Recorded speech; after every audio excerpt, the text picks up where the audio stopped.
Welcome back to Retro Inc. episode 55 with myself, Adam, Jeremy and Andy. How are you, fellas? Quiet. Oh, did that break out there? Yeah, I'm good, thank you, mate. How are you? Good, very good. Thank you very much. Very excited for this one. Very excited. It's been a very eventful week, a very eventful couple of days. And this particular podcast is going to be pretty much Star Wars. So if you're not into Star Wars, what the hell are you doing listening to this one? But it is pretty much Star Wars for this particular episode. I myself have seen this teaser that got dropped on Friday pretty much now 17 times. Jeremy, you've wooed this just a few moments ago again. I've watched it a lot. I didn't keep count, but there's been a lot of views. Yes. Andy, how many times have you seen it? That was my third time that I just watched that. Now, should we go down the positive route first or the negative route? There is no. My story that I said to you, I haven't shared to you what happened when I first watched it yet, because this really got me. I had a real crap day on Friday with this.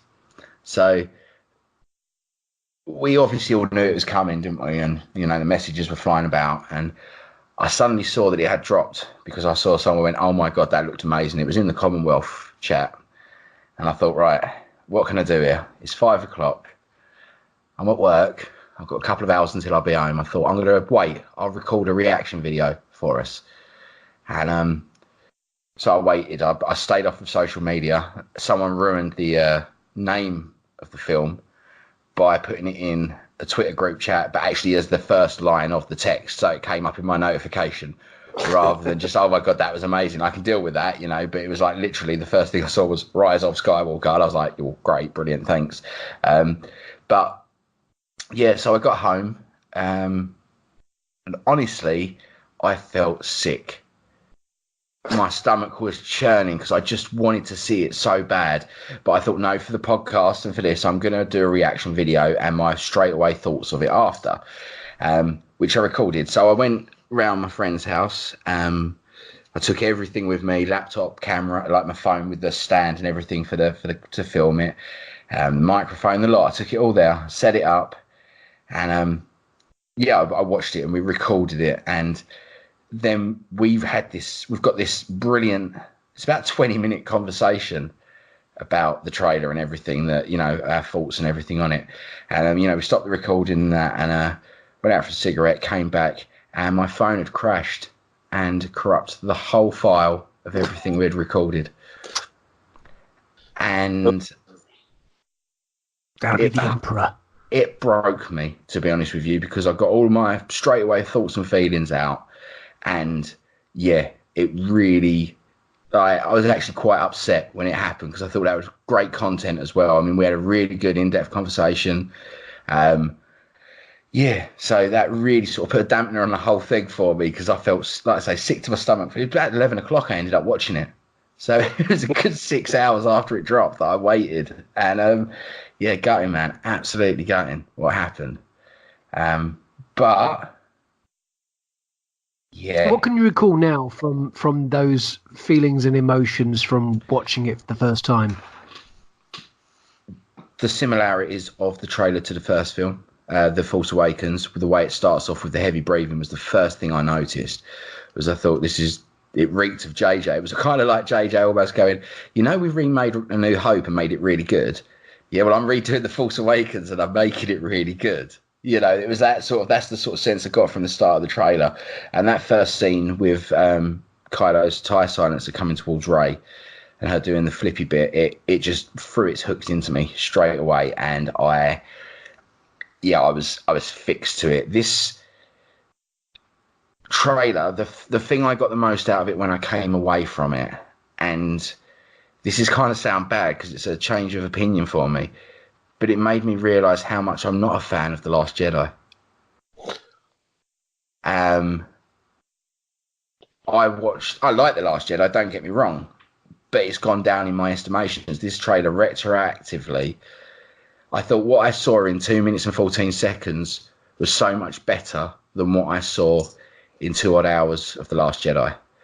And it's back to where it's got that same aesthetic, that same feel as The Force Awakens, and it's where Star Wars should have been 2 years ago, back here doing this thing that it did. And that's not to say that I dislike The Last Jedi, because I don't. I still enjoy it, but it's a far cry from what I want as a Star Wars fan now, and this looks like the thing that I do want. Because I've fallen out of collecting, I have. And since this trailer's come out, everything I've been looking at again has been Star Wars this and Star Wars that. And it's reinvigorated my want for it. And neither Solo nor The Last Jedi has done that. I enjoy Solo very much. But as a standalone thing, none of the marketing got me, But it's a gorgeous trailer. Beautiful music. It throws up more questions than it ever could answer.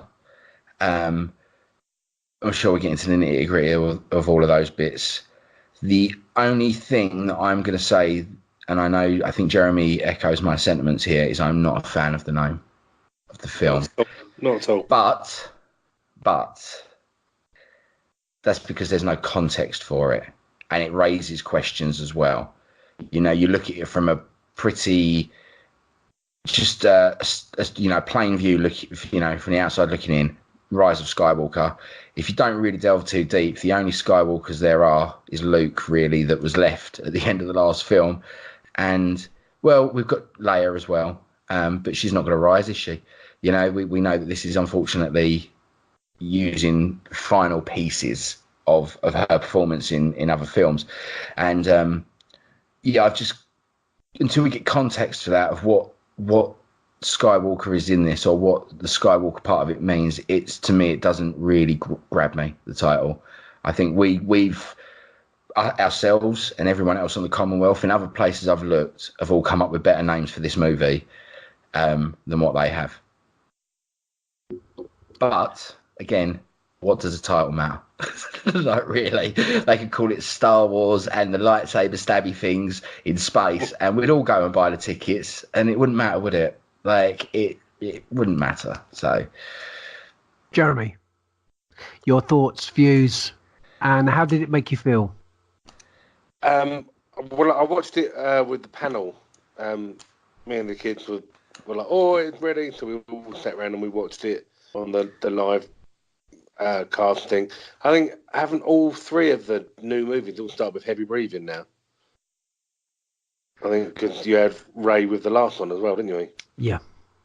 She did, didn't she? They've got a theme of that. It's beautiful though. It's stunning, and there's so much to pick from it. I think what we get more from this than we have from any of the Avengers ones. I think we can see there's a lot of carrots being dangled there that aren't in other things. We'll be wrong about a lot of it again, but there's on repeat viewings you can see a lot of detail and a lot of little nods, and then when it finished with the laughter, and the first time I heard the laughter I was like, who was that? I didn't know who it was at first, and then Ian McDiarmid come out at the panel and said, play it again, and you're like, oh my word, that's who it was. And that kind of blew me away. So the second viewing was even better than the first one, because I knew who it was and knew what was coming. Adam? Well, I'm going to say I got very emotional, and of course I did. Did you cry? I did shed a tear. And you get emotional every time you open a pack of Chops trading cards with Star Wars logos on it. Jeez, come on. The fact is that this is 40 years of my life, of 48 of them, 49 of them, and it's coming to a close. And there is no better director than probably George Lucas who could have done this. And JJ has done something quite remarkable. I know he has, and I think what we're going to get is 2 hours of what The Force Awakens left us with, which is a stunningly shot, beautiful piece of direction with a great new story that's going to be straight in there. So we're going to get action and a great story leading on to filling blanks and putting pieces together, which should have happened straight after The Force Awakens. The costumes that Finn is wearing, his new outfit looks cracking. So does Poe. We've obviously got another new droid to accompany BB-8. No sign of 3PO and R2 in it, which is no big deal. 3PO's in it. Of course. Yeah, they're all in it. It was on the back of the skin. Yeah, you don't really see much though. You didn't see him wearing. Yeah. Well. Certainly didn't see him wearing any armory, which is armory, which is on the poster. But for me, I think it's what that teaser gave us as a feeling that we are going to feel complete, and we're going to be happy with it. And I know there's going to be soothsayers afterwards that are saying, "What have they done to my beloved Star Wars?" But they're wrong. And big bolshy eyeballs to them, mate. Yeah. There's a lot of fan babies who have been already going, I'm not going to watch you because of course it's not my Star Wars. Shut up. It's all my Star Wars. It's all my Star Wars. Everything. Hey, what I say to those people is football, right? It's not for me. You do not find me on a Saturday afternoon trawling football websites, just commenting on things going, I'm not watching this, I don't like it. No. It's stupidity, mate. But we're going to always get them in no matter what. The one thing that was a really great tidbit from Celebration was the news that JJ had consulted with George over this, and it was revealed during that panel that he had consulted with George for Episode 9 and the Return of Emperor Palpatine. And I don't know if that means that some of George's ideas made it into Episode 9, but I would have thought so. Isn't it from that conversation as well? Yeah. Didn't we learn that the idea from JJ was always to have Palpatine in Episode 9? So this is good that this isn't something he's had to retrofit in there because of The Last Jedi. This is something that he planned originally for that finishing, or Lucasfilm had planned for that finishing act, and that rings good. Either way, I think it's great that George's input is still very valuable, no matter how minor. I think JJ knows that the franchise owes everything to George Lucas, and for him to put some input on the last Skywalker movie is only appropriate, I think. I really love the title. Because for me, the fact that we know that it's going to reflect the prequels as well as the original trilogy is wonderful, because we are going to see the rise of Skywalker. We're going to see the rise of Anakin, and we are going to see the accumulation of these films coming to an epic finale. And I don't know how I'm going to feel at the end of it. I don't think I'm going to be moving from that cinema till way after those lights go up. It's also been interesting that Bob Iger was interviewed, and he said that that they were going to take a pause after some time and reset because the Skywalker saga comes to an end with this 9th movie, and there'll be other Star Wars movies, but there will be a bit of a hiatus, and I think that's a very good idea.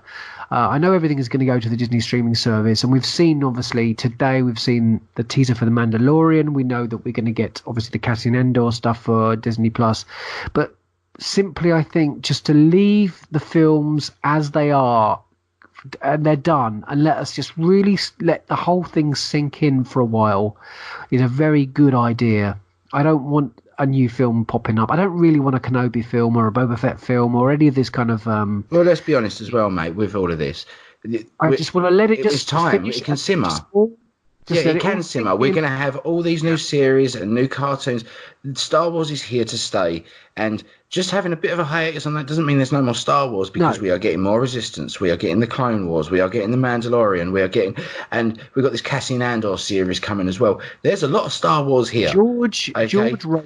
George wrote The Star Wars, and if you read the novel The Star Wars, and it was, this 9-film epic has come from this very, very simple story about a young boy who grew up to be Darth Vader and was redeemed. And this is exactly what this is. There is still a redemption going on, whether it's to do with Ben Solo, whether it's to do with, you know, Rey finding out who she really is and whether she's a Skywalker, or whether, you know, and how powerful Luke really is, because again, we did not see that in The Last Jedi. We didn't see really how powerful he was. We could see how he could, you know, hologram himself and manipulate from, you know, hovering over a rock, but we didn't really see how powerful he has become. We saw a very broken man, someone who had removed himself from the Force and disassociated himself from that.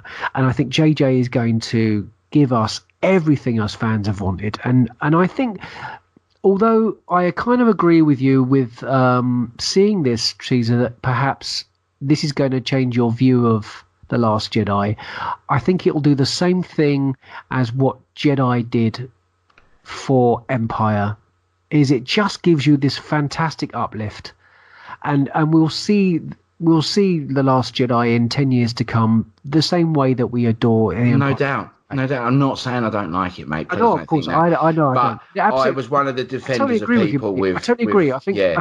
the tone. Yeah, I was one of the defenders of The Last Jedi. Every time there was a naysayer, I was like, no, it's a good film. You're just comparing it. Out there but retroactively, it's made it a little bit worse. Yeah, I walked out of there absolutely on fire, mate. I was buzzing from it. And I remember speaking to other people within Talk Star Wars about it at the time, and they just didn't have anything to say about it. And I had like masses to say about it, how positive I felt about it and how great a director that Ryan Johnson is, and the characters were good. Okay, there are some scenes that I think we could have done without. Certainly could have done without Canto Bight. I certainly could have done without the Red Plume guy and all that. That didn't really work. But I try not to focus on those things. I always look at the positive stuff that Star Wars gives me, and it's given me The Last Jedi. It's given me the rise of Skywalker. It's given you a rise. I know that. But yeah, let's just we've got our feelings on the table here now, but let's skip all the way through this trailer, because let's be honest, if we look at it as a whole, it gives you nothing at all. It raises questions, but it gives you nothing. We don't know. We see obviously Kylo in that silencer, and that's Rey on that planet. We get that bit, and we get a couple of ship shots, and we get Lando, and we know obviously if Lando's going to be in it, he's going to be behind the wheel of the Falcon. There's no denying that. So these are all obvious points we see in the film. They're obvious scenes. Rey and Kylo fighting. Yeah, okay, it's an amazing shot of a ship versus a person with a lightsaber, but these are obvious set pieces that will be in the movie. It gives us nothing. We do not see the new characters. We do not know who Richard E. Grant is still. We have not seen anything really from... I mean, if you notice, there is nothing about the First Order in that movie, right? In that trailer, sorry. So it's kind of one of those where it gives us nothing at all. So, you know, the bit that does give us something that I want to talk about before we go anywhere else is the end, that laugh. And you said about McDermott coming on stage, and, you know, I got it straight away. As soon as I heard that laugh, like literally Charlie was standing next to the opposite side of the screen, like he's standing behind my laptop, and it came on and I was just doing that, looking at the screen and looking at him, wide mouth, just like, oh my God, right? And he was just like standing there looking at me going, yeah, I know. And it didn't seem out of place for me at all. And then I started putting things together with it. Like we see in that trailer what is clearly Death Star, the circle of the Death Star. Yes, absolutely. Straight away I noticed that. Yeah, in the water. And I said to him, well, straight away there to me, that's the connection, isn't it? That what is Palps in this movie? Because to me, I don't think he'll be a corporeal form, right? I think this will be Palps maybe as a Sith ghost. You know, we've seen Palpatine in animation where he's the Sentinel. Yeah, yeah, and that's great possibility that something like that is going to cross over. There is, but I've got a feeling the reason why we see that Death Star piece in there is because where did we see Palps last? Being thrown down the chute in the Death Star. Mm-hmm. And I wouldn't be surprised if they're going there to find him. Yeah. Could well be. And that's why you see them all standing there looking at it in that shot. And there's a reason why they need to find him.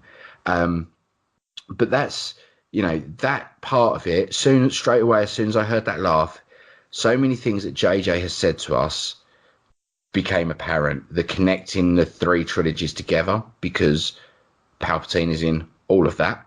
He's in all 3 trilogies now. And it opens up the door of possibilities to so many other things. They say in Legends that there wasn't Jedi, there wasn't dark side ghosts, was there? You could communicate through false holocrons, I think it was, but they wasn't a thing like false ghosts, right? But that was EU. That was Legends. So yes, it was Legends. We can get rid of that now. Mm-hmm. Like, that doesn't matter. They could bring in Sith ghosts here of some description, because obviously they're going to want to expand on this with other stories down the line. I don't know whether they'll get into this, but I think the possibility that the Chosen One originally was created through Palpatine, so Anakin is essentially the creation of Palpatine. Again, we know that his mother doesn't know how it happened. She just became pregnant. With the high midichlorian count Anakin.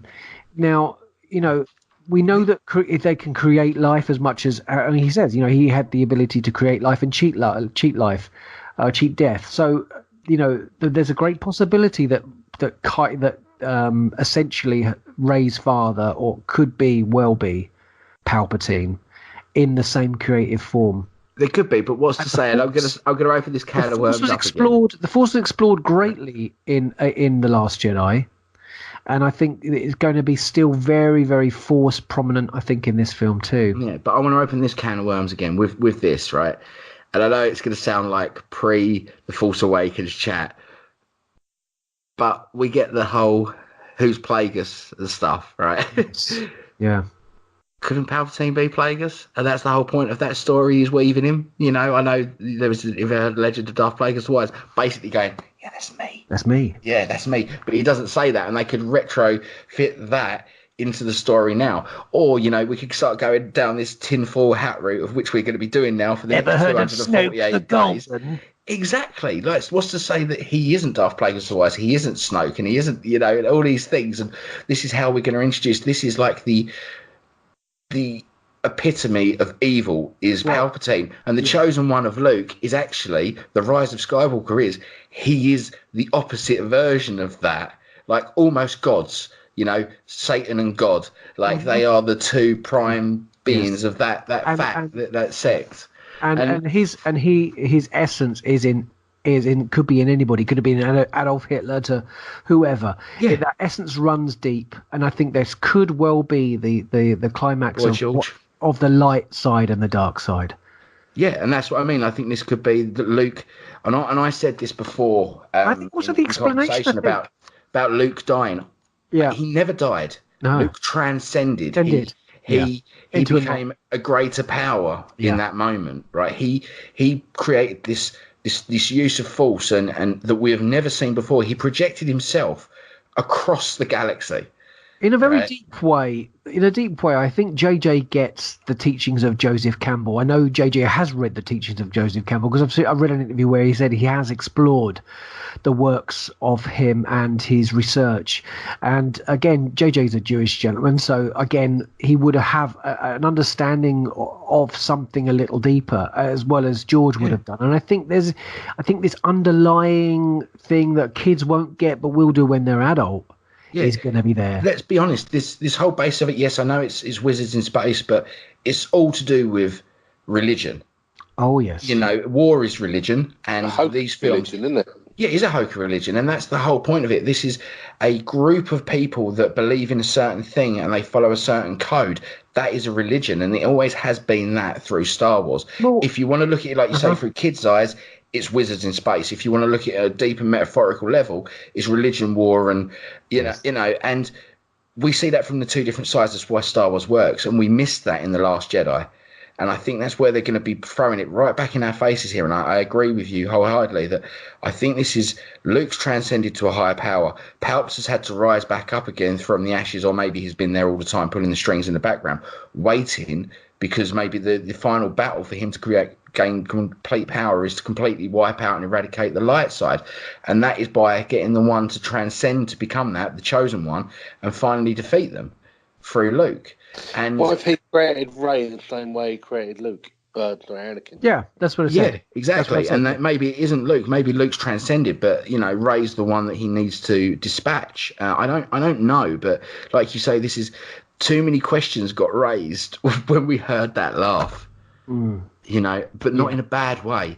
This is what I'm saying about retroactively making me not like The Last Jedi a little bit less. Is that I watched this trailer and it started getting to me onto the theory thing and the looking deep into it, the deep dives and the pulling it apart. I never got that with The Last Jedi.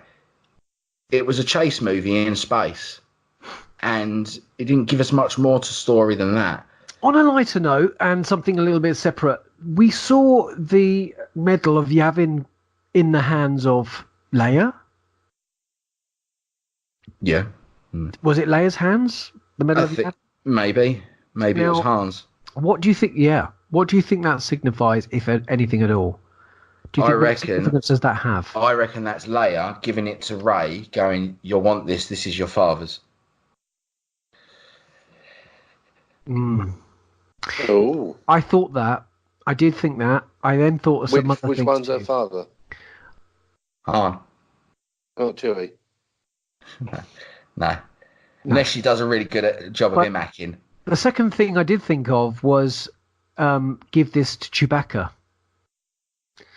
It was Han's, give it to Chewbacca. Maybe.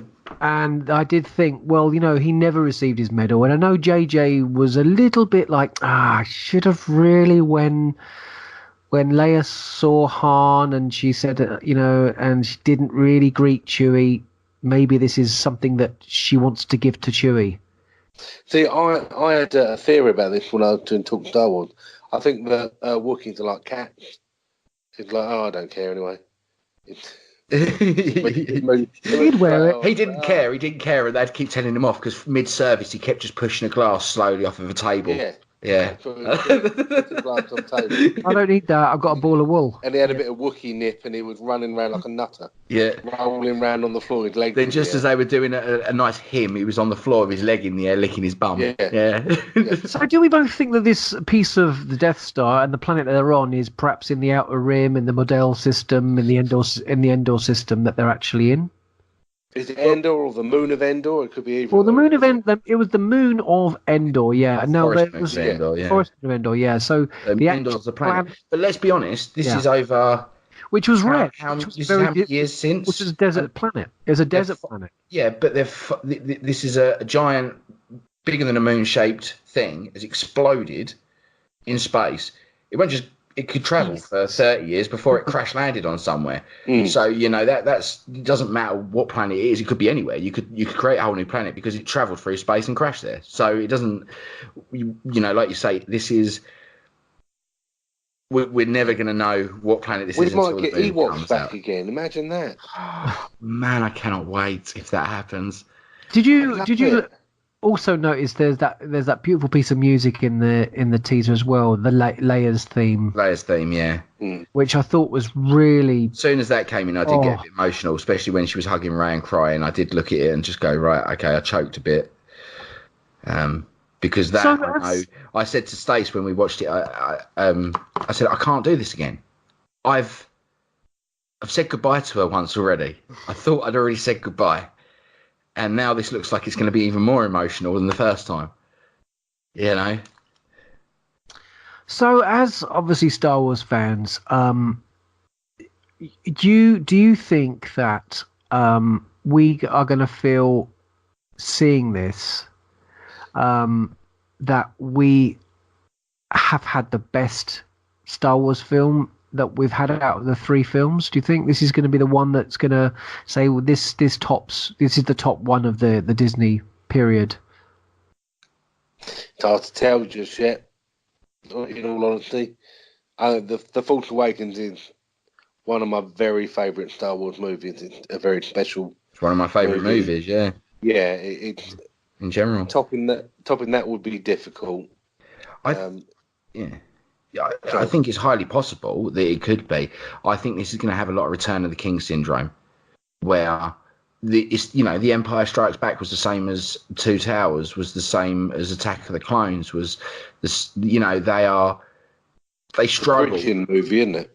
Yeah, it's in the middle. It's very hard to enjoy it until the rest of them have come out. So, I agree that I think by watching this, we may enjoy The Last Jedi even more if that story connects better, if it connects well. But until we get that, it's very hard. I mean, you watch Return. I remember watching The Two Towers at the cinema, and I stopped and I thought, great, now I've got to wait a year because I'm mid-story. It's giving me nothing. They always end on a down note.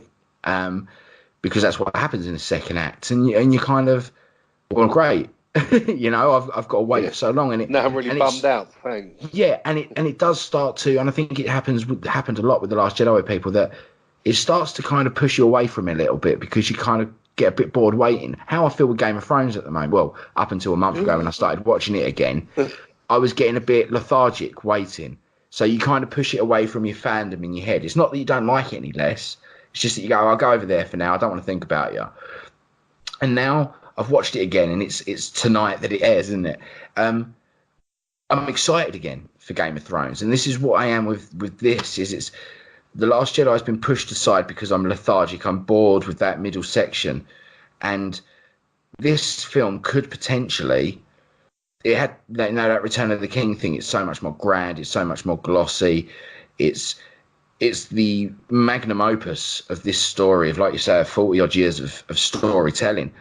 And let's be honest, I think if it's anything less than epic, there will be riots at Lucasfilm. And I honestly believe that could happen. He's not going to let us down. He's not going to let us down. And that's the thing. Kathleen Kennedy, they brought George Lucas on for this, for a bit of advice. There's reasons for all of this, and Kathleen Kennedy and Lucas and JJ will all watch this and go, right, this needs to be perfect. And Rian Johnson has been quite vocal about, cool, if you change the parentage array, I've got no problem with that.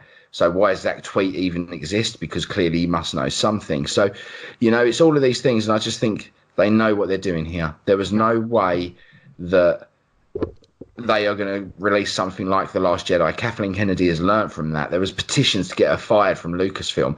They will not take it on board as a whole to turn around and go, right, okay, what we did was wrong. They look at it and go, what can we learn from this? And I tell you what, probably more time has been spent in the room sitting there going, what can we do to make this right, than actually making the film. JJ said he's listened to a lot of fans. He's listened to he's read a lot of reports. He knows what's to be done. And I can't imagine this guy has been anything but totally consumed. And it's not finished yet either. I mean, he's still in the works. We've still got, editing and lots of bits and pieces to put together. Forget, this is only a teaser. Yeah, I do hope, though, that there is very little deleted scenes. I really do. I do hope that everything that he's shot is going to be in the movie. Mate, this will be a monster movie. I've got a feeling this will be 3 hours. They will go, right, we're going out now, and we've got to go out and we've got to tell the story right. And if it means we have to run half an hour longer than we usually do, then we have to run half an hour longer. And they'll judge that from Endgame. Endgame's coming out with a 3 hour, 1 minute runtime. And I wouldn't be surprised if when we finally get to see that film and we get people's reactions with it, they'll go and give us a solid amount of time quite soon on how long episode 9 will be. Because they'll be looking at what will stand. I mean, they know it doesn't matter. Endgame's going to break every box office record there is, I think, and they're going to judge a lot of its success and its movements and its marketing and the way it's performed. They're going to push that on Star Wars, and we'll see a long old movie with this, and that's fine as long as the story is there. Fine. So where is Star Wars going after The Rise of Skywalker? We already know that Rian Johnson is making his trilogy, and they plan on making a few movies in the Old Republic era with, obviously, with the Game of Thrones boys. Yeah, that hasn't been confirmed, but it looks like that is where they're kind of looking, isn't it now? Which is what everyone's kind of expected. And I think maybe they don't need to release that news because it's, let's be honest, I think it's kind of obvious. You're going to get Benioff and Weiss to make a Star Wars film. You want it to be like Game of Thrones, don't you? You know, that's what they're good at. And let's set it in the Old Republic. Let's make They'd it have done Luke and Leia a bit differently, wouldn't they? Yeah, wouldn't they just? We would have gone Splinter and a Mind's Eye with that one. But yeah, they should get them to do that. That'd be brilliant. But just those thought sequences. But yeah, I mean, Benioff and Weiss will smash out the park, whatever they're given. But I really think that giving them the Old Republic would be their best course of action. Before we get the Rise of Skywalker, we're going to obviously get The Mandalorian, which will be the debut show on Disney Plus, while also Resistance is being reviewed for season 2. It seems like we're going to be getting much more diverse Star Wars entertainment regarding the movies and television. And if you've noticed, Kathleen Kennedy confirmed and said at Celebration after episode 9 they're taking obviously this hiatus, and I'm really actually quite relieved, as I said, about this. I think with the amount of content we're going to be getting for the smaller screen, personally, I hope we see also a massive surge in the video game spectrum, obviously with Jedi The Fallen Order coming out this November 2, which is about following a Padawan in hiding after Order 66. I'm really excited about that, but what I didn't like from what I saw at Celebration was no in-game footage. Now, it's all very well the host saying, wow, that looked amazing, Yeah, often that kind of CGI storyline stuff does look amazing, but where was the game footage? Right, okay, right. I'll tell you this now. There's a reason for this, and I solidly believe this. This is EA are making amends for their shortcomings over the last few years. They have said there will be no loot boxes, there will be no purchases, there will be no microtransactions, there will be no... And this was confirmed on the panel, wasn't it? This is confirmed. This is a play by them as an way of apology to gamers for the way they have dealt with 10 years worth of Star Wars franchise, start the franchise in gaming. I honestly believe this is their way of making good and making themselves look better before they don't own this contract anymore. And EA are a business that thrive on microtransactions, loot boxes, in-game purchases, and multiplayer. This game is a core, single-player, story-driven game. And that will please so many people if it's done right. I'm personally really excited about what they're going to come up with, but I would have liked to have seen a little bit of in-game footage. They're waiting, mate. They judged the room. That's what they did. They judged the room with this video trailer, and they're giving people, gamers especially like myself, exactly what I want. I can't do online gaming. I don't have the time to be good enough to enjoy it, because I think it's fine going on there and playing every now and again, but when you're just getting mullered by 13-year-olds, it's boring. It's not I don't enjoy it, it's boring. And I want a Star Wars game that I can put on, I can save and come back to a week later when I get 3 hours to play it. And that's this. It's something that we haven't had for a while. And no, I think that's The Force Unleashed is the last thing I can think that was Jedi Academy, good. Knights of the Republic. Yeah. Those games were you switch on, play, switch off, job done. You complete a bit of story, wonderful. You can do a little bit of free roaming, fantastic. Now online, I think that's what actually the Star Wars gaming community needs.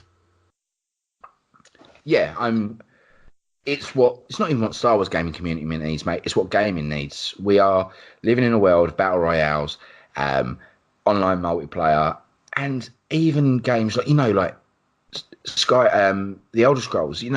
We have an Elder Scrolls Online, and I'm an Elder Scrolls nut. I always have been, and I will not play Elder Scrolls Online because I haven't got the time to do so or the inclination to play online with other people and put that amount of time into it. I want a solid single-player campaign. EA can do that. EA have done that, and this is what we're getting with this by the looks of it.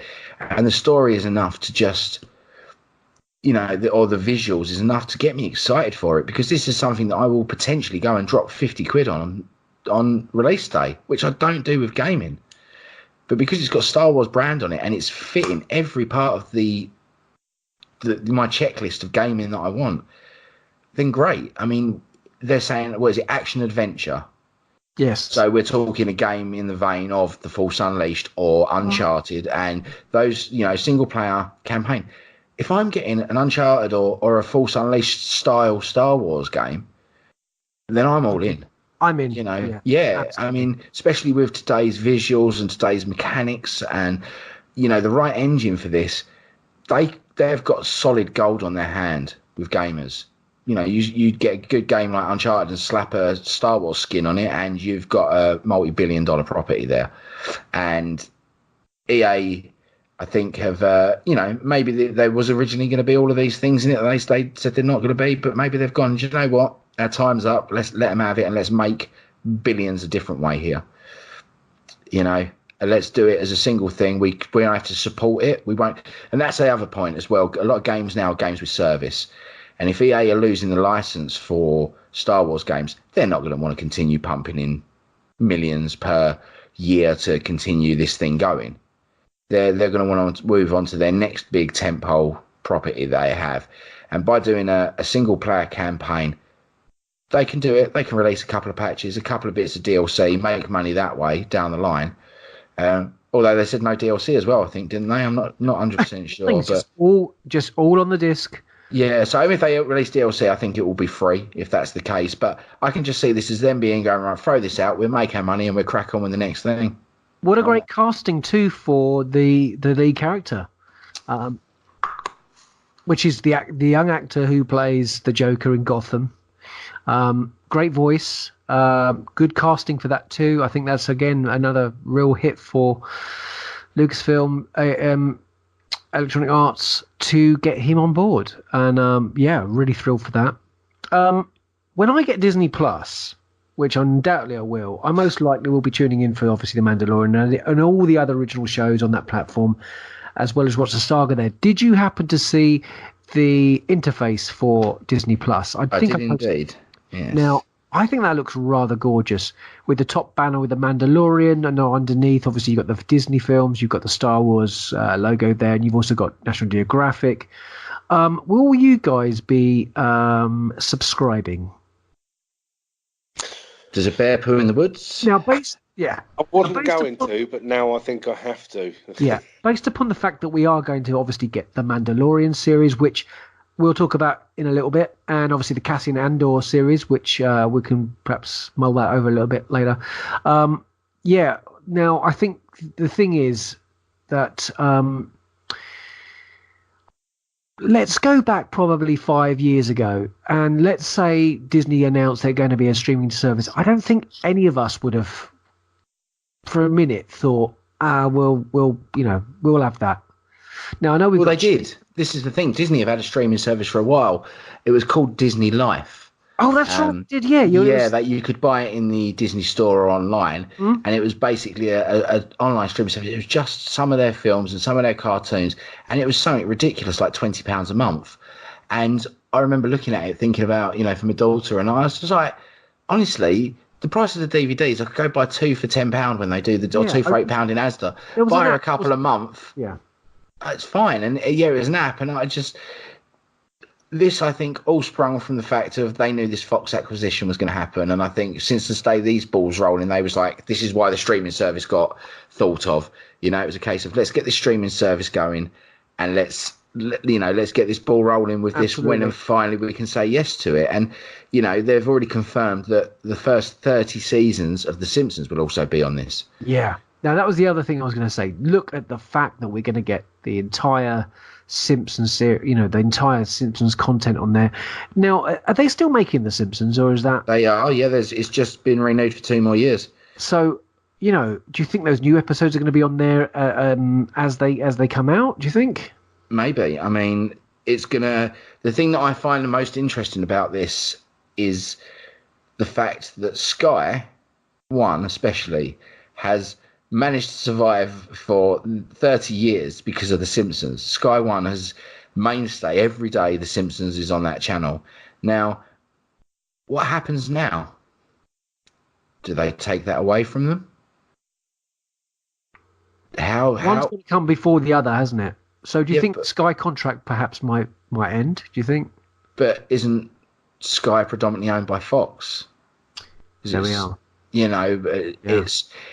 I think they are. I'm not 100% sure, but I just kind of question if Sky has The Simpsons on every day, but Sky are taking away all the Marvel stuff from Netflix. what's going to happen to Sky if they turn around and go, do you know what? We're taking everything away.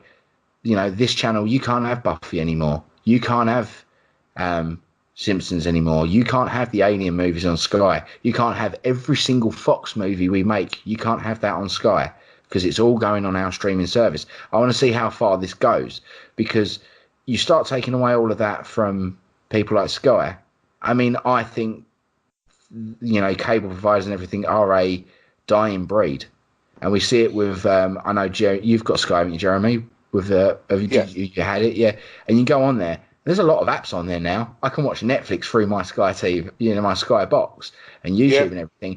I honestly, I probably use everything else more than I use Sky.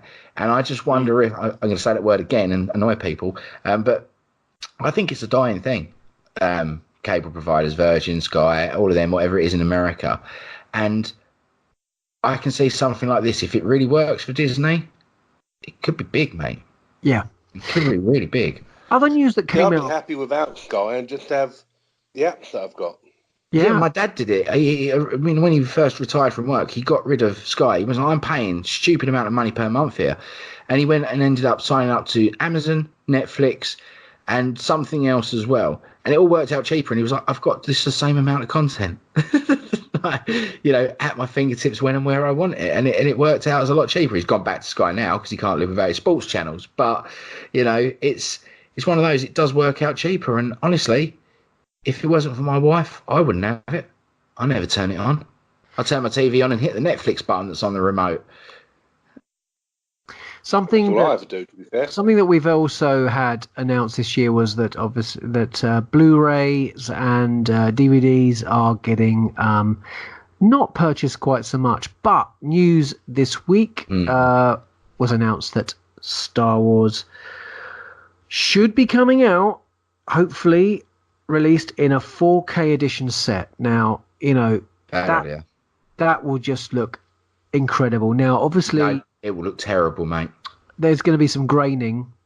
It will look terrible. And the prequels look very, very clean and very sharp. And I think, obviously, these last three films were looking... I think the last three films will look stunning. And that is why you will want to buy this, right? And a 4K player. The prequels, it will make the CGI look terrible. Anything that is CGI or the motion, look terrible anyway. The keyframe animations with the jumping about with Yoda and stuff, yeah, but it will make it look even worse, you know. And I think the original trilogy, it will destroy it, mate. I honestly have so much worry about this 4K thing. I can't wait for the sequel trilogy in 4K because, you know, that is going to look gorgeous. I honestly think that it just needs to really be thought about. They, you know, maybe they've got some stuff. They've done it already. They think it looks good, but I don't think it will.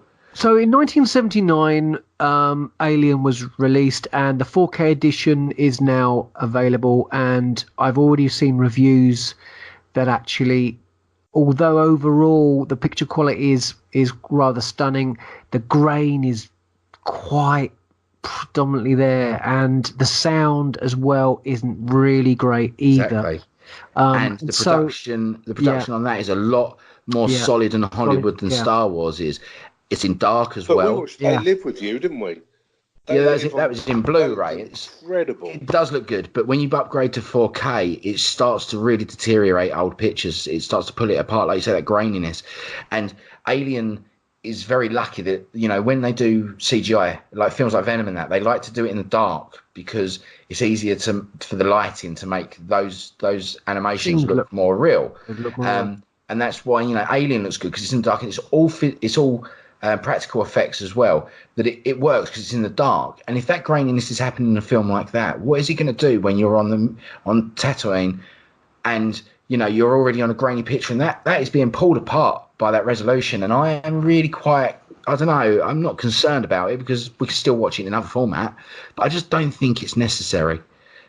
You know? I think this year and in the following years to come that we're going to be getting more diverse Star Wars content, and I think that's going to be very exciting, regardless of what's coming, whether it's going to be 4K editions or streaming service stuff. But talking of Disney streaming service plus, news that Alan Tudyk is going to return as K2SO in the Cassian Andor live action series for Disney Plus is brilliant news. And I'm, you know, again, huge fan of that film. Rogue One, and I think again, these actors that have appeared in Star Wars loved it, and it had a quite a profound effect on them because obviously as a child they were fans. Obviously in the Marvel universe, there's obviously few and far between actors in the Marvel universe that read comics and were into Marvel, but certainly everyone was affected by Star Wars in terms of acting. So it's great that this is happening, and there's more of a sort of a chance, 97.6% chance that the K2SO fans are going to be very happy about that. Lucasfilm President Kathleen Kennedy once again announced that he was going to reprise his role in the up-and-coming Cassian Andor live-action series, and the company's now going to direct a consumer streaming service, which is going to be showing, obviously, is going to be showing it on November the 12th. And that, for me, is another massive reason why I think, the satellite system is going to be dying, because we're all going to be watching it via... But can we approach the elephant in the room here with all of it? It all sounds great, doesn't it? But why does America get it before everyone else? Because we are not going to be able to see this, The Mandalorian, and it's already out then. And we are going to have to wait and wait. And why? Why in this day and age are we waiting for things like that? Yeah. Because Disney are really screwing up here with this. And this is the same thing that happened with Rebels and Resistance. Yes. That everyone's watching it 4 months before us. We haven't got it. The rest of the world. It's not just us. I'd like to say it was just us, but it's not. And they will have... They're not only to blame. They're not only to blame. Hasbro are also to blame.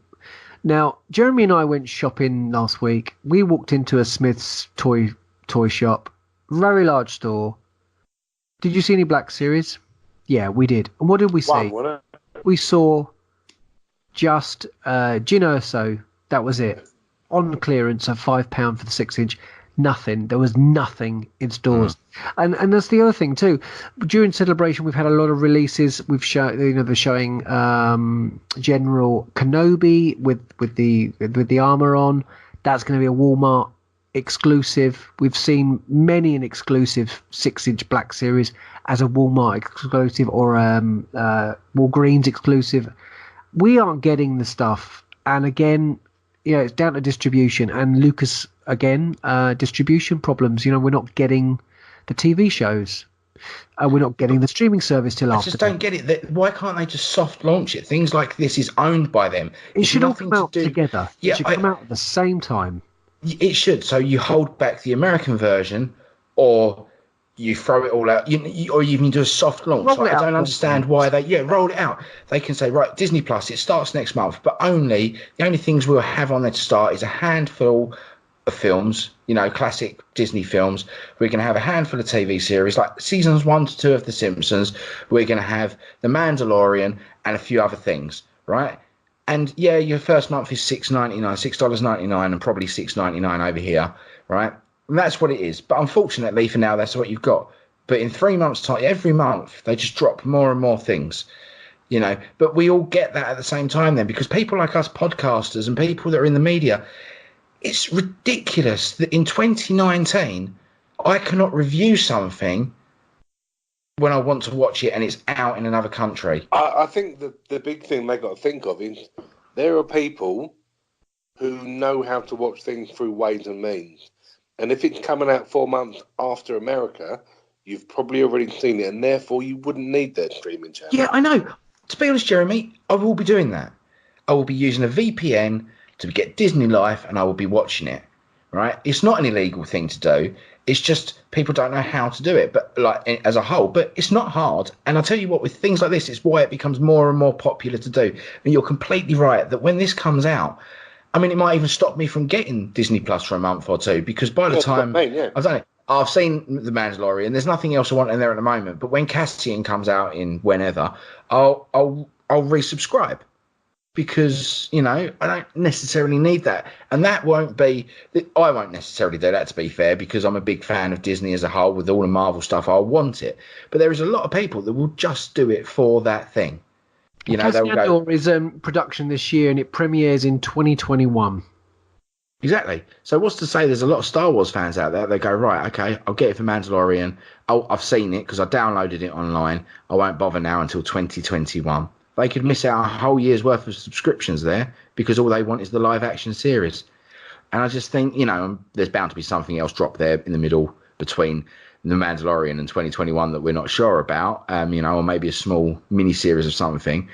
But I just think it's a bit shoot yourself in the foot. I don't get it. Like, just release it together or not at all. All we know so far about Cassian Andor is it's based upon the formative years of the rebellion and prior to the events of Rogue One, and Diego Luna obviously will reprise his role as Andor. The rousing spy thriller will explore tales filled with espionage and daring missions to restore hope to the galaxy in the grip of the ruthless Empire.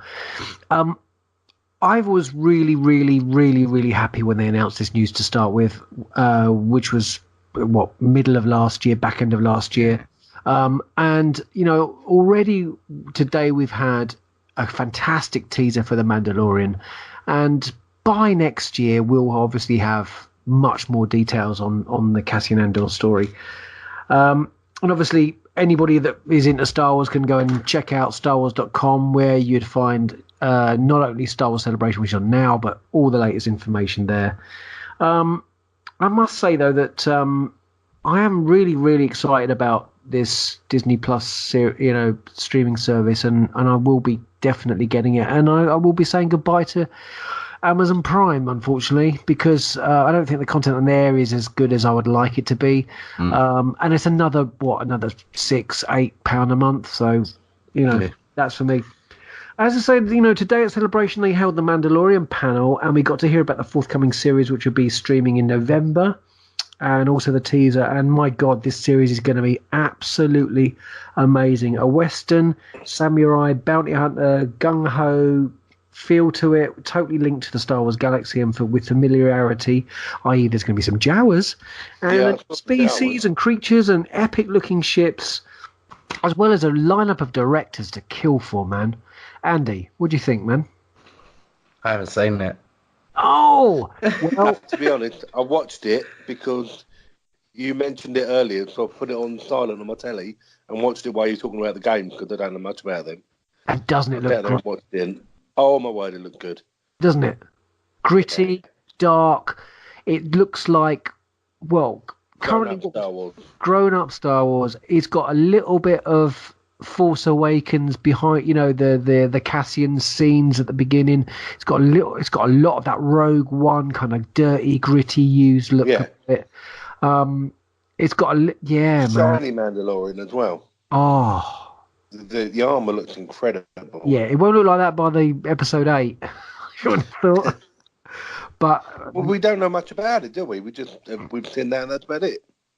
Well, we don't. But I mean, look, the lineup of directors is phenomenal, and George Lucas again has been on set giving supervision and overlooking what's expanding his Star Wars world. And to be fair, I hate it when you mention George Lucas goes on set, because actually that turns me off of it every time. Yeah. Really? Yeah. I've always said, man, the guy is a great visionary and creator, but I don't think he's a great director. I've never enjoyed his input afterwards. George on set. Sorry, mate, I lost you there. Sorry. I lost you there. Yeah. What if Jon Favreau sort of said, "Can you get George on set? I'd really like his advice on something." It's obviously not a problem, but I just don't know why they have to keep going back to George. They sold it. Let them do their thing. George is always, like I've said, my most disliked films of the whole franchise are the ones that George directed. Not that I dislike them as a whole, just think the ones are better. If I sold you my car, but my name was still on the registration document, I think. Yeah. It's kind of, you can drive my vehicle, but I still... Yeah, but if I was Disney and you sold me your car, I'd be like, well, it ain't your car no more. Get away from the car. Don't take your name off the document. That's your own fault that it's still on there. The other George has been on set for, Game of Thrones. And do you think that changes that sort of situation? What has he got to do with Game of Thrones? Anyway. I don't. Why are people going to get George Lucas in? Just because I had trouble the other day getting the petrol cap off my car, don't phone George Lucas up and go, come give us a hand, mate. He's not the fixer, is he? He's not Winston Wolfe. Like, why call George Lucas? Just let them do their thing. Yeah, okay, maybe a little bit of input now and again. But everyone If- says it's like the if saviour's you're here. Christian, The savior isn't now. if He you're Christian ruined or the you're prequels. Catholic and you go to church, who do you call? Ghostbusters. Yes. Yeah, but So- no, it's. Oh no, I disagree. I think the thing is, we you got to have the maker on board for a lot of this stuff. I think just to He's the oversee. I maker. don't He agree. don't I'm own with it no Andy. more. Yeah. Oh. He doesn't own it no more. If he didn't want to have anything to do You with it, he don't shouldn't look have at the sold it. James Bond films and go, well, Ian Fleming's not there, so they're no good anymore. Yeah, I think it detracts away from the new ones because people are like, oh, George Lucas, all the haters, oh, George Lucas had to come in to step in and help it. Well, you didn't like The Last Jedi, so what did his input matter? Do you know what I mean? Like, it's just I think let him get on with George Lucas had a lot to do with Attack of the Clones, and I'm fairly sure that's not the most popular Star Wars. And I tell you what, he must be laughing. He sold it for $5 billion. They're still calling him up for help. Like, It's just like, it's exactly like that. You saying, selling your car. It's like you selling the car, and then you go, well, my name's still on the document. You've got to drive me everywhere now. It's brilliant. You're laughing, isn't it? You've got the money for the car, but you still get to use it. Like, it's why? Like, Only they can really explain why he was on set. I think that's the key, isn't it? I think because this isn't for the Patreon. I'm not going to tell you why I think they're on set because they're all like, "Oh, George." That's why, because I can do that because there's no video in the podcast and you saw the expressions I was pulling. But that's why I think they just they revere him so much. But honestly, directorially, why? Because he's a great creator. I've never denied this, and I'm not slamming George Lucas, his vision and the thing he created, because it's the most beautiful thing in the universe, right? But the ones that he did himself are the lesser ones of the whole franchise. In our opinion and in our eyes, his vision is his vision, and I think he's the heartbeat in the body of it. In the same way, like, if you get a good author who's written a good book, you wouldn't want him to make the movie. He can come up with the ideas and he created the characters and he's made the universe, but it doesn't mean he's going to make a good movie out of it. You wouldn't want Stephen King or... I'm sure you would agree with that and say, well, we've had you had the writer of the Ready Player One on set, but didn't make, the film that the book was... And what annoys me most about that, let's go down that route, right? He said that he was happy with what was there, and Steven Spielberg has made an amazing film. And what I don't like about that, from that side of it, is to me it was almost like, what else are you going to say if you're Ernest Cline? You've written this like book that's basically like an allegory for Steven Spielberg movies. It's this thing that he's going, I love you. You are my inspiration for being a creator. And then that creator goes, I'm going to make your book into a film. And then he turns around and thinks, well, he's made a pile of crap. What am I supposed to say? Yeah, it's great because he's being paid millions for it. I think it's kind of a bit strong-armed when you've helped the director that you're praising make the film about the director you're praising, essentially, and you don't like it. What are you supposed to say? And I think you're strong-armed into a position. I don't think we'll ever get a true opinion on Ernest Cline's vision of that film. Because I can tell you one thing. I've met an author whose book has been turned into a film and he does not like it. Right? Who was that? It's Darren Shan with Cirque du Freak, the vampire's assistant. Yeah. And I met him at a book signing and this kid asked him, oh, I watched your film at the cinema. Do you think there'll ever be another one? And his face dropped. He went... well, I don't think it did very well at the cinema, and I don't think there's any plans to do another one because it didn't really do what they wanted it to do. And you could see the subtext between those lines was, I don't want to talk about this because I think it's an abomination, and it is. It's the only film I've ever walked out of the cinema of. John Wagner, the writer of Judge Dredd, his reaction was exactly the same. Not long after, the first Judge Dredd film came out with Stallone, he was just like. Can I point out that the subpar Dredd film, the Carl Urban one, is much better. Thank you. Yeah, it's a wonderful piece of work. So overall, guys, from what you've seen of Star Wars Celebration, and it's currently on right now. What have you thought about it? And would you have loved to have been there? Of course, I'd love to have been there, mate. I'd love to have been there with you two, having the best time we could have ever had, to be honest with you. Well, we all at the English one a few years ago. Yes, we went to London. And so I've been there. So it's such a shame because I went with Charlie and our listener Mark, and I'd rather have gone with you two. You'd have been much more fun than them. Mark walked around like he didn't know what was going on because he was so amazed by everything. Because I think, as much as he's a fan of all this stuff, I don't think he realised how geeky we can go.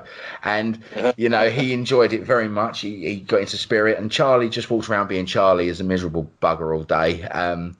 But it was just, I'd rather have been there with people. Mark, bless your soul, man, love you, and I love being there with you, and I want you there. But it was, the excitement level, the geekery, the deep dive we could have done at that place. It's just one of them that if I could have gone to Celebration in California, I'd have been there in a heartbeat.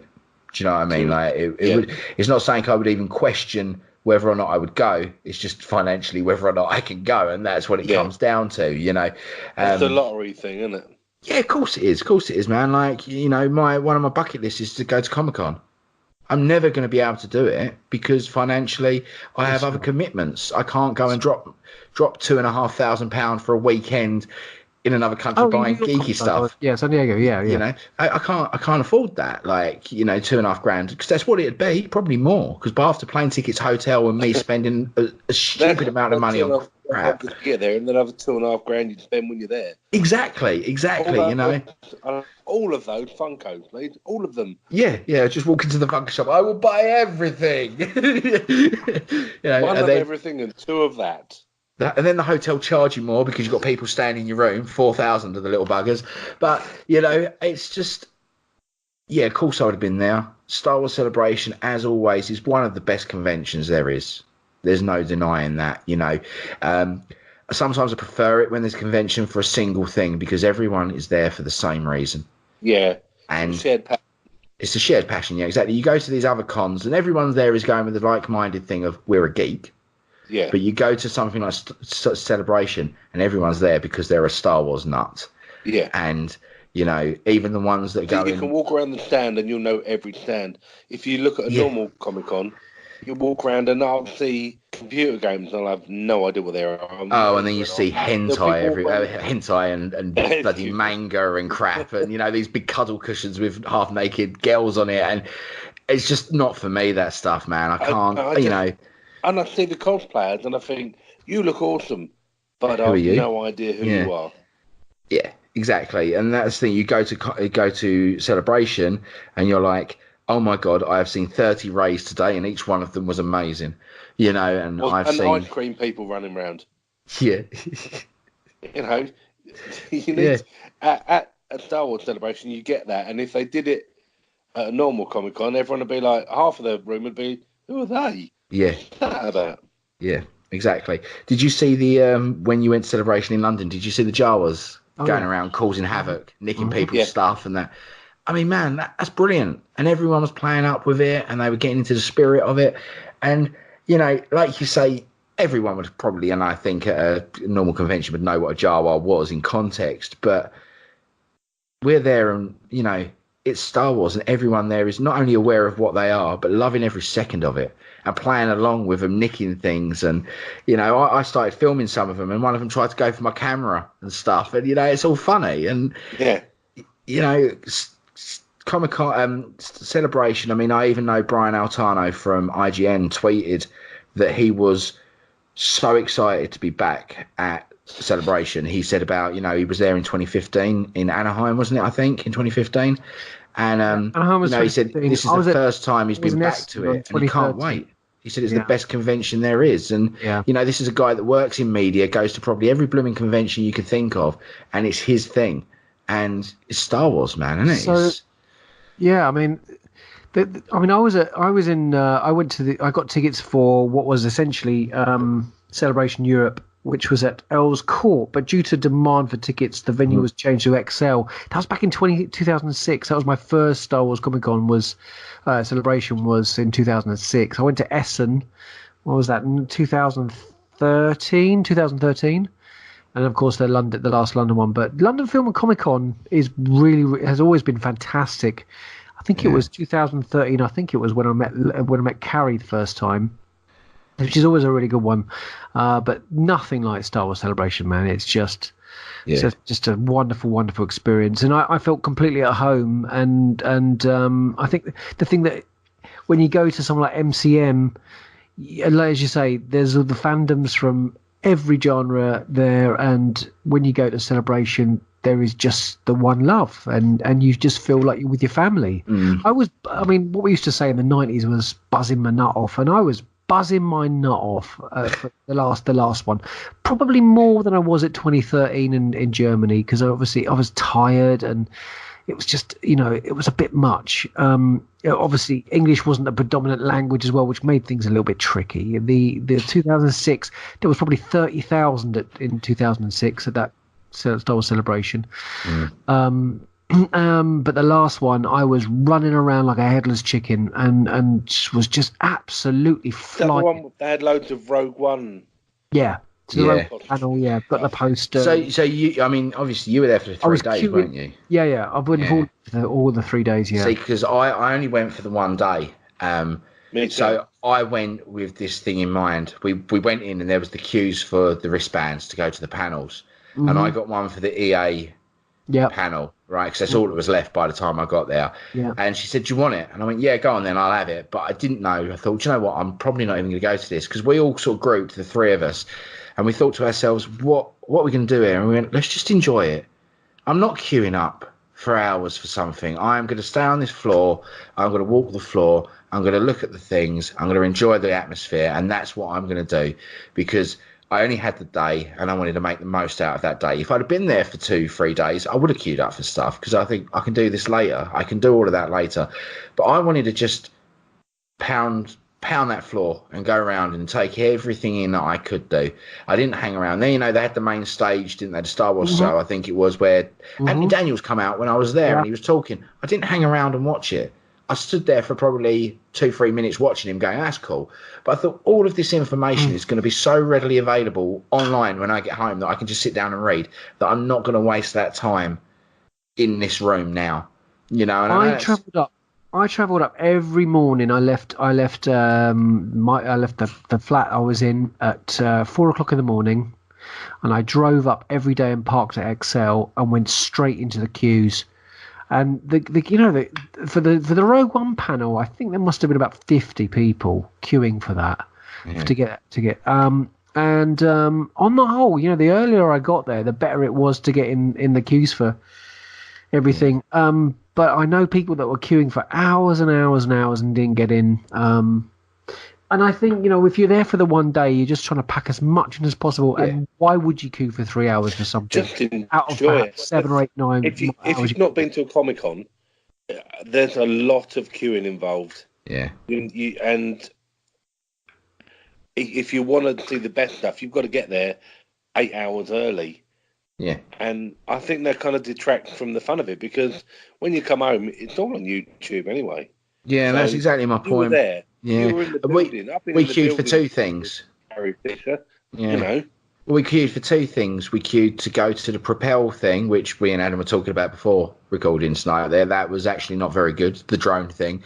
I like the VR bit at the end, but we queued to see the show, because at that point we had, we'd done a lot of it and we had hours and hours left. So we thought, yeah, why not? It's only a 20-minute wait. And we did that. And then we queued for the gift shop to see the, the exclusives and stuff. And again, I didn't really buy anything now. I just wanted to look at it. But aside from that, that's all I queued for, because I'm not doing this. I want to look at the I want to watch the glow in the dark chopsticks that are shaped like lightsabers. I want to go to the droid builders bit and see all the stuff. I want to go get my photo taken with the Greedo over there, because I want to go sit and watch the tattoo artists doing their stuff, because it's all fun. This is the atmosphere that I've paid for a day. If I had 4 days, I'd have queued. It's as simple as I would have been there at 4:00 in the morning going, I'm going to get on this panel to watch this, because I can have a sit down later and watch it. But, that's not how you do a convention for a day. Like, No. I nearly got kicked out. That is one thing that happened. For taking a picture of Mark Hamill and not paying 150 quid to do Yes, so. I saw a lot of people that happened to who jumped queues and walked up and took a photograph. Didn't even realise I wasn't supposed to. I was actually outside of the photo bit. I wasn't even in the queue, but we were walking down the, they were behind the medical curtains almost, wasn't it? They were in this. And the entrance to it, if you were walking down a certain way, you could see him from a good sort of 50 metres away. And I was like, Mark, who I was with, went, there's Mark Hamill. And I was like, oh, yeah. I was like, I'm going to try and get a picture. And he went, I'll try and distract her down at this thing. And I've gone up like that. I'm trying to take a photo. And she's got her arms up in the air and everything. Yeah, they didn't like it at all. I tried to take a photo. And I thought, that's so weird. I mean, even the picture is just a blur. You can't even see who it is, I think that is a shame because no fewer people are going to queue up and pay for it. Yeah. Yeah, I'm not queuing up to pay for it. It's as simple as. I did. And I understand what you did, mate. Like, I did. Yeah. I did. Yeah. But in retrospect, you go, you've met Carrie Fisher. Yeah. And because you queued for it, you paid for it. And do you know my Carrie Fisher story about this? Even if we do, the listening audience needs to share it. Right. So back in 2013 at London Film and Comic Con. I queued up to meet Carrie, and I got to the front, and I somehow I had quite a lot of time to have a chat and stuff. And she was very talkative, and she said, come and sit here, and I sat next to her. So I'm sitting next to her, and people were coming along, and they were saying, hi, will you sign this and that? And I was still sitting next thinking, wow, I'm sitting next to bloody Carrie Fisher. This is incredible. And she's chatting to people. And in between, I think maybe 2 or 3 people that had gone past and signed autographs, she said, can I get your number? And I just laughed. And my mate is waiting for me. And he's like, what? I could see his face. And I didn't reply. And I said, Cara, I can see you're really busy. It's been amazing. Let me give you a kiss. I gave her a kiss on the lips. She said goodbye. And I walked off with my mate. My mate went, did you give you your number? And I went, no. And he went, what? She asked for your number, dude. And I thought, she was probably joking. And then I thought about it. I thought, she probably needed a hairdresser. Maybe she was joking. A bun had fallen out. Maybe she wasn't joking. Yeah, maybe she wasn't. But who knows? I mean, it was amazing. It was amazing. Do you know what? I tell you, your entire life. I'll tell you something else. She smelled really good. And it was she smelled like tramadol and whiskey. Yeah. She smelled like old days. Yeah. She did smell. Were you wearing leather trousers? Did that what did it? Yeah. I must admit, I did look. She was like, "Can I have your number, please? Because I've been trying to cover Right Said's Fred's I'm Too Sexy for years, and now you're here. I can." I had hair then. Yeah. God, that was a long time ago, wasn't it? It was 2006. In a galaxy far, far away. When was that? 2006. Yeah, 2006. Oh, see, I didn't have the hair then. Yeah, I did. So yeah. It was a close call. It was a close call. I could have stayed the night. I was just getting my hair around that time. I could have stayed the night. A night of passion, and probably debauchery. Anyway, she probably just wanted some gear. yeah. She's like, "Can I have your number?" She thought you were selling. Oh God, we can't be up for Harry. We love her. We love her and her demons. Yeah. So, should we wrap up this week's show? Yeah, go on. Yeah. Better go and watch that trailer. I tell you what, before we go, who? No, I won't. I'm not bigging it up. I'll ask you to. I won't say who I've met in Star Wars, but who have you guys actually met through in Star Wars? Who've been acting in now? Brian Blessed. You met? Yeah, Brian Blessed. Brian Blessed. I met Admiral Piet. I helped him get some coffee in a restaurant one day. Oh, Paul Blake. Yeah. I've met. Plays Greedo. Yeah. The guy who. Some other people. There's other people. Laurie Good. That's it. Oh, yeah, Laurie Good. Yeah, he was a stormtrooper. And. No, he wasn't. Laurie Good was a pilot. And. Laurie Good, a pilot. Stormtrooper. So of course he was. Banged his head. Yeah, that's right. and somebody Simpson who would Klaatu. Oh, you met Klaatu, did you? Yeah. Yeah, he did a lovely dive, didn't he, off the skiff? Yeah. Cool. Met him. Andy, who have you met? No one. Oh. Have you not? No. I do have an autograph from Dave Proud. Does that count? Yeah, of course it does.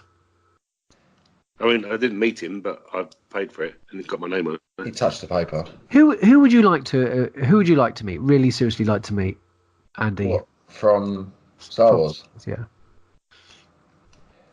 I can't say I've met Warwick Davis, but I walked past him in Bluewater. But I kind of thought, well, he's with his wife and the kids. I don't really want to bother him while he's just doing his shopping. I would have leapt upon him. Yeah, I wanted to, Jeremy, to be honest, but it was kind of one of those. He just really looked like he was just chilling out, and I just, it's one of those. I'm kind of I'm socially awkward anyway. I thought if someone walked up to me, I'd be like, "What do you want?" Yeah, but you're Warwick David.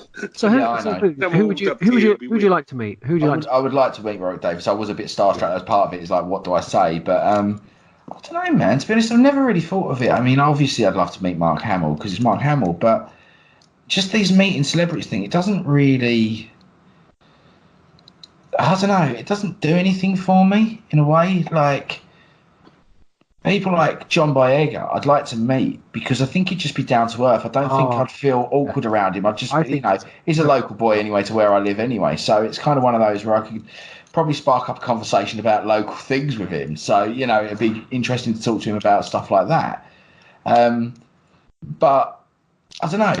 John Boyega, I'd like to meet. Mark Hamill, obviously. Daisy, I'd like to take out for dinner. And you wouldn't eat much, but even a carb-free vegan meal. But I hope that slipped through that one. But I wouldn't want to meet Harrison Ford, to be honest with you. I've got no interest in meeting that man. See, the thing about Harrison Ford is he's Han Solo and Indiana Jones, two of my favourite movie characters ever, but he's a grouchy old sod. Yeah. And it will ruin it for me. I have to put up with Adam once a week. I don't want to meet Harrison Ford and have to deal with it as well. It's true. Yeah, it's true. And obviously, when I get cast as Professor X, I'll still hang out with you.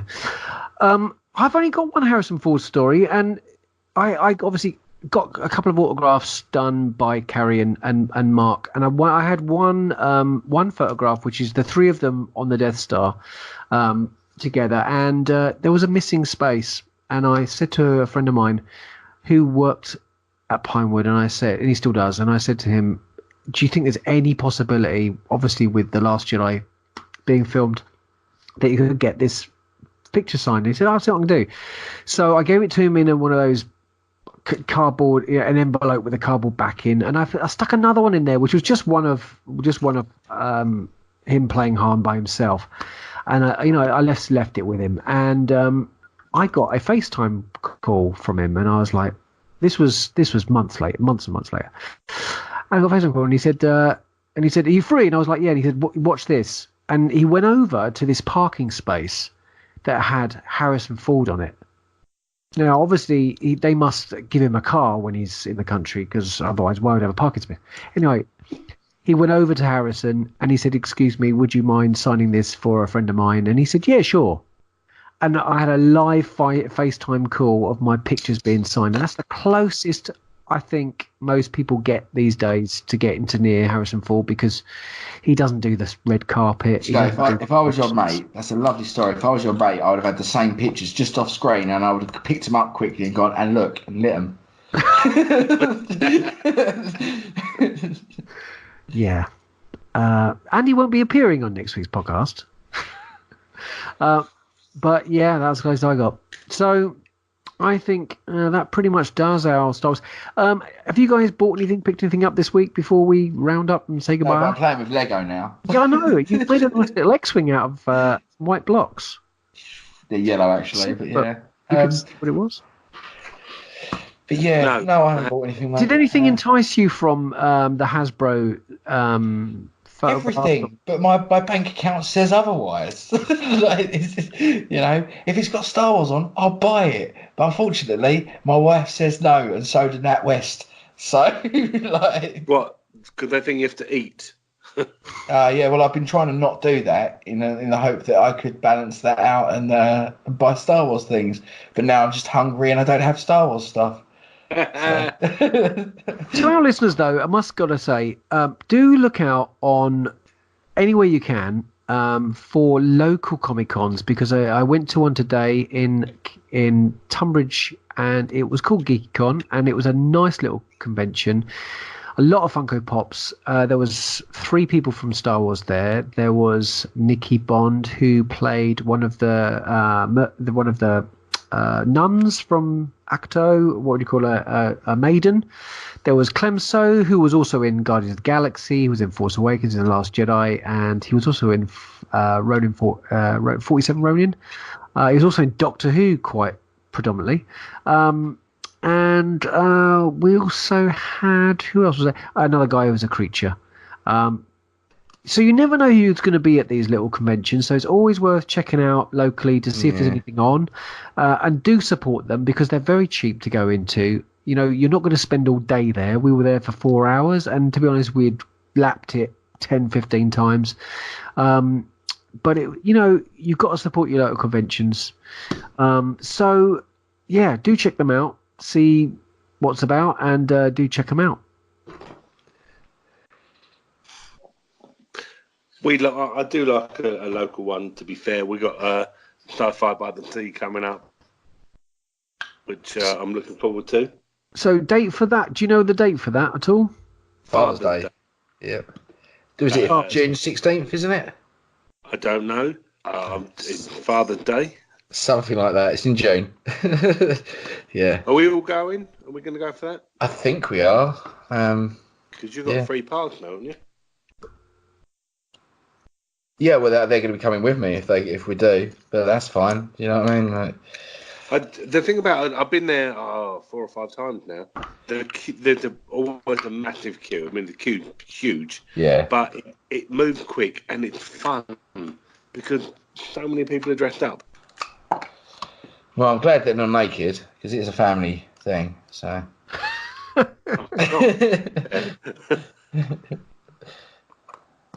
Okay, guys. Yeah. Well. Yeah. Let's face the elephant in the room here again. Adam didn't bother doing a quiz for this week.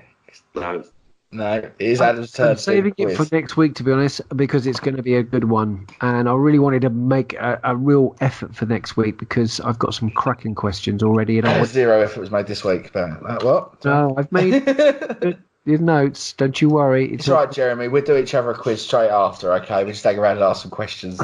Yeah, still pop quiz. Yeah. Pop quiz? Yeah. Yeah, cool. I'm up for that. Right, yeah, sorry. You can do your outros. Go on. Do your outros. This has been a Retro Inc. podcast production, and predominantly a show on Star Wars Celebration, which I think went rather nicely in a nice, happy, jovial way. We are members of the Star Wars Commonwealth Podcast Network. Must forget that. And you can also check out more from the Star Wars Commonwealth at starwarscommonwealth.com and take your first steps into a larger world. And there are lots of great podcasts on the network. 8 of them are predominantly Star Wars, and there is 2 others that aren't. That's ourselves and the Nerd Room. So go and check them all out there.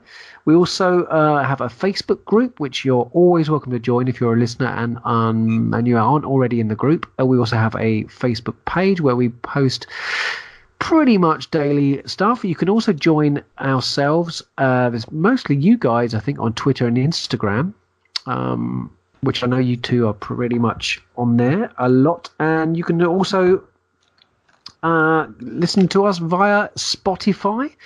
We would love it if you would give us some comments and a 5-star review on iTunes, which would really be fantastic. We've also had some listeners from further afield than the UK. Andy, we've got some new listeners from Italia. Have we? Have we got some new listeners from around the world at all? We did that last week, didn't we? What was the one I sent to you the other day? Wasn't it New Zealand, I think? So, got to thank our listeners worldwide for tuning in every week and downloading the shows. We are very thankful for that. But please do leave us some comments. We also have another little post now on our Facebook group for all the Game of Thrones chat. So if you want to chat away about Game of Thrones for this season 8, who is watching it tonight? In the comments, it won't be myself. I don't know if Andy will be watching it tonight. You? No. No, I'll be watching it as soon as I get home from driving my wife down to Dover tomorrow night. I'm going to record it tonight and get up early to watch it in the morning. That's fair enough. It's straight on catch up anyway, isn't it? If you've got Sky, it goes straight on to on demand. So I'm too scared that it won't be. I'm sure you just to get on record anyway. So this week, what have you been watching? Has anyone watched anything? We haven't even done that this week. Have you watched anything? I said I watched that Saturday night, man, but I've been far too strung out this weekend to think about it. I don't know. I haven't really watched anything, to be fair. I watched about 3 hours of SpongeBob earlier. I think that might have added my brain slightly. That might explain the mood you're in when you got on here earlier. Yeah. I've watched. I've been catching up on The Walking Dead. I've seen Rick Grimes' last episode and there, and then I had Freddie last night, and we watched the first few episodes of The Walking Dead. The thing he's become addicted to is Ash vs. Evil Dead. He loves it. Oh, nice. That's been a bit of a binge this week. It's really great. Sweet. Fantastic. If you want to hear more Star Wars, you can go and listen to Talk Star Wars podcast, the Nerd Room, obviously, Generation X-Wing, Rogue Squadron, San Diego Sabers, if you're into dueling and lightsabers, and the Sandcrawler podcast, as well as Tatooine Sons for more Star Wars action. For us, Jeremy and myself and Andy, we bid you farewell, and we'll see you next time. Jeremy. Baby. And Andy. See ya. Thanks for listening. We'll see you on the next Retroing podcast.